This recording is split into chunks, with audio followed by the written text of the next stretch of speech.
अस्सलामुअलैकुम। Daily use English sentence. Sindhi जुमिलो आहे अटो ॻोयो। अटो ॻोयो ऐं इन जी इंग्लिश में ट्रांसलेशन आहे knead the flour. Knead the flower.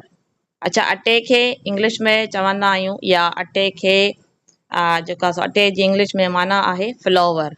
ठीकु आहे। ऐं हिकिड़ी ॿी पॉइंट मां तव्हांखे ॿुधाईंदी हलां त मोस्टली स्टूडेंट्स हिन वर्ड खे ग़लति पढ़ंदा आहिनि, याने हिन वर्ड खे हीअं पढ़ंदा आहिनि फ्लोर, जॾहिं त हिन वर्ड जी जेकी राइट प्रोनाउंसिएशन आहे उहा आहे फ्लावर।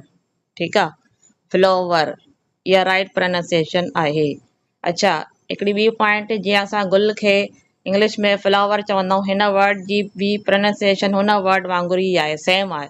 पर हीउ ॾिसो, हीउ वर्ड चेंज आहे, हिन जी स्पेलिंग चेंज आहे, हिन जी मीनिंग चेंज आहे, पर प्रोनाउंसिएशन जेको आहे सो ॿिन्हिनि जी सेम हूंदी आहे। हिन खे बि असां फ्लावर पढ़ूं था ऐं जेको आहे सो हिन वर्ड खे बि असां फ्लावर ई पढ़ंदासीं। Thanks for watching. अल्लाह हाफ़िज़ एंड टेक केयर।